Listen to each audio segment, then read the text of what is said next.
जय हिंद दोस्तों। पिछली वीडियो में हमने 164 क्वेश्चन तक कवर कर लिया था। आज हम उसे आगे करेंगे। निम्नलिखित में से किस आंदोलन के कारण भारतीय राष्ट्रीय कांग्रेस का विभाजन हुआ, जिसके परिणाम स्वरूप नरम दल और गरम दल का उद्भव हुआ था? तो स्वदेशी आंदोलन की जो बंगाल का विभाजन हुआ था, उसके परिणाम स्वरूप स्वदेशी आंदोलन की शुरुआत हो गई थी, जिसमें ब्रिटिश वस्तुओं का बहिष्कार किया गया था तथा स्वदेशी उत्पादन को प्रोत्साहन किया गया था। इसके जो गरम दल जो उग्रवादी थे, उसके उग्रवादी जो समर्थक थे, स्वदेशी आंदोलन को पूरे भारत में लागू करना चाहते थे, जबकि जो नरम दल या नरम बंदी थे वे समर्थक इसके जो समर्थक थे वो स्वदेशी आंदोलन को सिर्फ बंगाल तक ही सीमित रखना चाहते थे। तो इससे इनके बीच मतभेद बढ़ता गया और 1907 में जो कांग्रेस का जो सूरत अधिवेशन था, उसमें कांग्रेस नरम दल और गरम दल दो गुटों में विभाजित हो गई थी। तो स्वदेशी आंदोलन ऑप्शन ए सही होगा। कांग्रेस सोशलिस्ट पार्टी के संदर्भ में निम्नलिखित कथनों पर विचार करें। इसमें ब्रिटिश वस्तुओं के बहिष्कार और करों की चोरी की वकालत की थी। यह सर्वहारा वर्ग की तानाशाही स्थापित करना चाहता था। इसने अल्पसंख्यकों और उत्पीड़ित वर्गों के लिए अलग निर्वाचन मंडल की वकालत की। तो इसमें से तीनों ही गलत है, तो इसमें कोई सही नहीं है।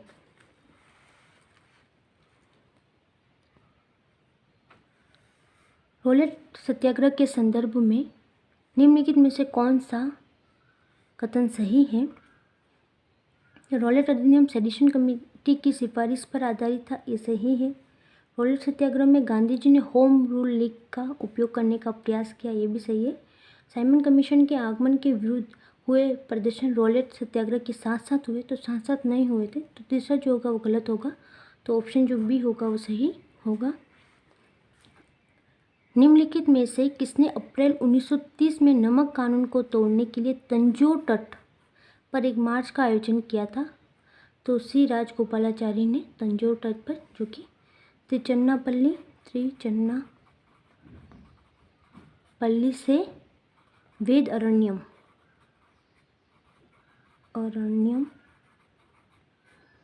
तक किया गया था। तो जो ऑप्शन बी होगा वो सही होगा। निम्नलिखित कथनों पर विचार कीजिए। भारतीय राष्ट्रीय कांग्रेस की प्रथम महिला अध्यक्ष सरोजिनी नायडू थी, तो नहीं, एनी बेसेंट थी, तो ए तो गलत होगा। भारतीय राष्ट्रीय कांग्रेस के प्रथम मुस्लिम अध्यक्ष बदरुद्दीन तैयबी थे, तो ये सही है, तो ऑप्शन जो बी होगा सही होगा। स्वदेशी और बहिष्कार पहली बार किस घटना के दौरान संघर्ष की विधि के रूप में अपनाए गए थे? तो बंगाल विभाजन के विरुद्ध जो आंदोलन हुआ था, इसमें जो ब्रिटिश अधिकारी थे उन्होंने जो बंगाल प्रांत था उसका बंगाली, हिंदू, उड़िया भाषा तथा हिंदू और मुस्लिम धर्म के आधार पर उसका विभाजन किया था बंगाल प्रांत का। तो उसी के फलस्वरूप स्वदेशी और बहिष्कार जो आंदोलन थे वो शुरू हुए थे। तो ऑप्शन ए सही होगा। निम्नलिखित में से कौन ब्रिटिश शासन के दौरान भारत में रेजवाड़ी बंदोबस्त के प्रारंभ किए जाने से संबंधित था? तो लॉर्ड कॉर्नवालिस तो स्थायी बंदोबस्त से संबंधित हैं, लेकिन अलेक्जेंडर रीड और थॉमस मुनरो ये दोनों ने ही रेजवाड़ी प्रणाली की योजना तैयार की थी, इनके द्वारा ही। तो इसका जो मुख्य उद्देश्य होता था कि सरकारी कर्मचारी द्वारा सीधे रैयत जो किसान होते थे, तो सीधे किसानों से ही भू राजस्व की वसूली करना, यही था रेजवाड़ी बंदोबस्त। तो जो ऑप्शन सी होगा वो सही होगा कि अलेक्जेंडर रीड और थॉमस मुनरो ये रेजवाड़ी बंदोबस्त से संबंधित है। निम्नलिखित युग्मों पर विचार कीजिए। राधाकांत देव ब्रिटिश इंडियन एसोसिएशन के प्रथम अध्यक्ष, सही है। गजुलू लक्ष्मी नरसू चेट्टी मद्रास महाजन सभा के संस्थापक, नहीं। सुरेंद्रनाथ बनर्जी इंडियन एसोसिएशन के संस्थापक, तो ये भी सही है। तो जो ऑप्शन बी होगा सही होगा, पहला और तीसरा। भारतीय इतिहास के संदर्भ में द्वैध शासन डायआर्की सिद्धांत किसे निर्दिष्ट करता है? तो प्रांतों को प्रत्यायोजित विषयों को दो भागों में दो वर्गों में विभाजन, जिसमें आरक्षित और हस्तांतरित, ये दो भागों में विभाजित करना। तो द्वैध शासन 1919 का मॉन्टेक्यू चेम्सफोर्ड सुधार भी कहते हैं। भारतीय स्वतंत्रता संघर्ष के संदर्भ में निम्नलिखित घटनाओं पर विचार कीजिए।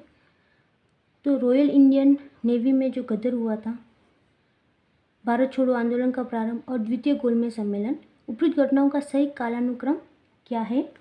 तो जो द्वितीय गोलमेज सम्मेलन हम जानते हैं 1931 में हुआ था, भारत छोड़ो 1942 और रॉयल इंडियन नेवी में गदर जिसे नौसेना विद्रोह भी कहते हैं 1946 में हुआ। तो जो ऑप्शन 3, 2, 1 है वो सही होगा, तो ऑप्शन से सही है।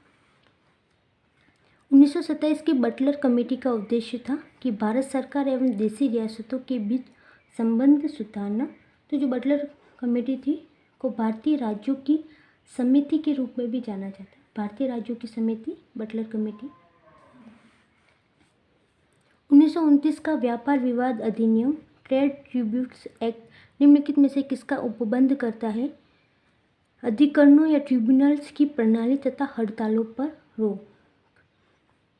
जो 1929 का जो व्यापार विवाद अधिनियम है वो सार्वजनिक सेवाओं में उस समय तक हड़ताल नहीं की जा सकती जब तक कि प्रत्येक श्रमिक लिखित रूप से एक माह पूर्व सूचना प्रशासन को न दे दे। मतलब एक लिखित रूप में एक माह पूर्व प्रशासन को सूचना देनी है, तभी आप हड़ताल कर सकते हैं। तो इस पर ये रोक लगाता है।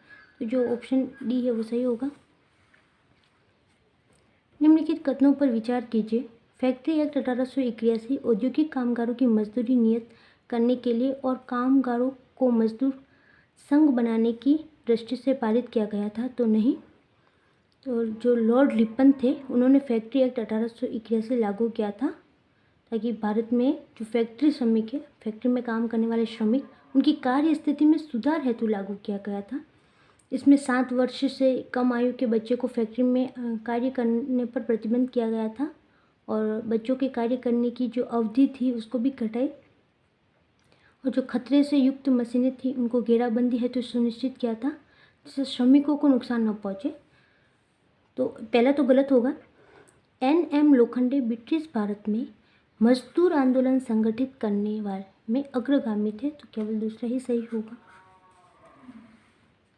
उन्होंने मेजनी, गैरिबोल्डी, शिवाजी तथा श्री कृष्ण की जीवनी लिखी। वे अमेरिका में कुछ समय के लिए रहे तथा वे केंद्रीय सभा के सदस्य भी निर्वाचित हुए थे। तो वे थे लाला लाजपत राय। तो जो ऑप्शन सी होगा वो सही होगा। संथाल विद्रोह के शांत हो जाने के बाद औपनिवेशिक शासन द्वारा कौन सा उपाय किए गए थे? तो संथाल परगना नामक राज्य क्षेत्रों का सृजन किया गया था। किसी संथाल को गैर संथाल को भूमि अंतरण करना गैर कानूनी हो गया था। तो ऑप्शन जो सी होगा वो सही होगा।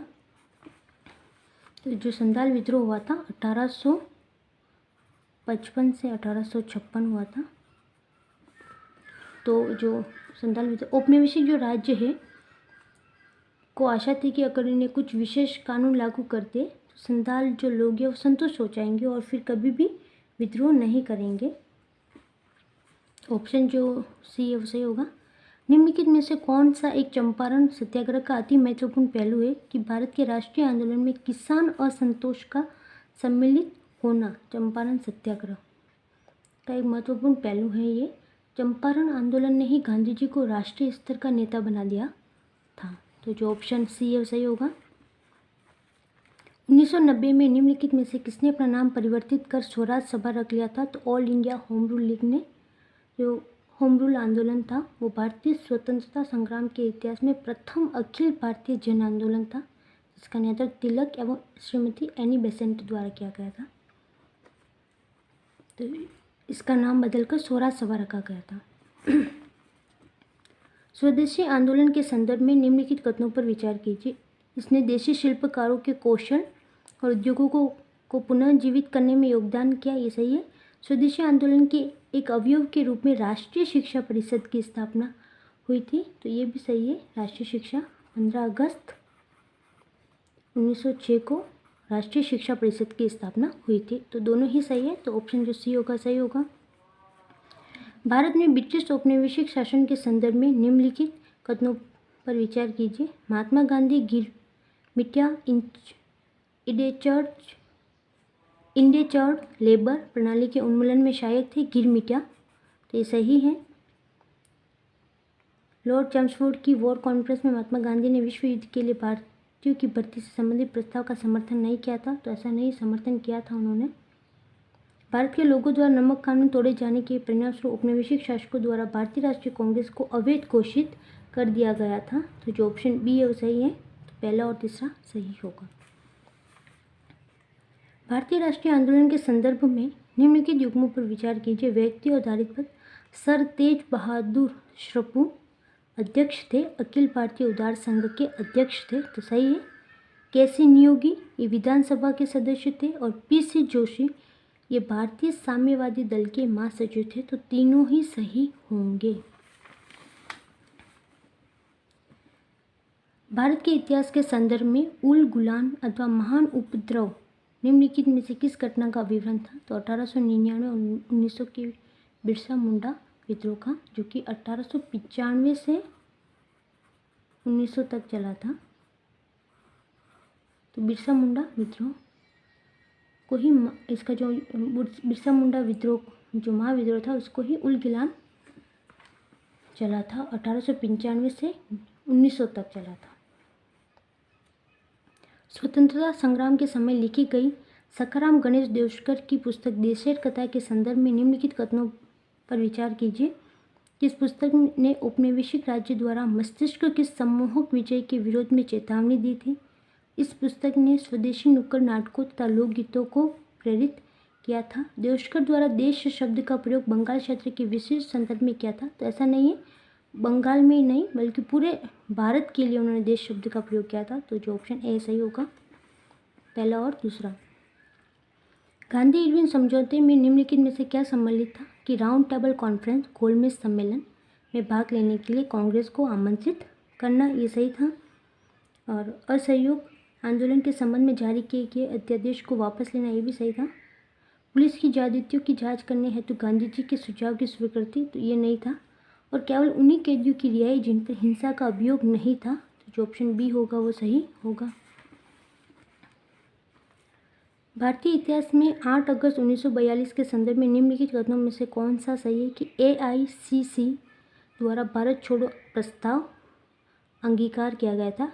कि अंग्रेज भारत छोड़ो, AICC यानी कि अखिल भारतीय कांग्रेस कमेटी, अखिल भारतीय कांग्रेस कमेटी, तो इसके द्वारा भारत छोड़ो प्रस्ताव अंगीकार किया गया, तो ऐसा ही होगा। इनमें से कौन अंग्रेजी में अनुदित प्राचीन भारतीय धार्मिक गीतिकाव्य सॉन्ग्स फ्रॉम प्रिजन से संबंध है? Mohandas Karamchand Gandhi song from prison से संबंधित है, तो ऑप्शन से सही होगा।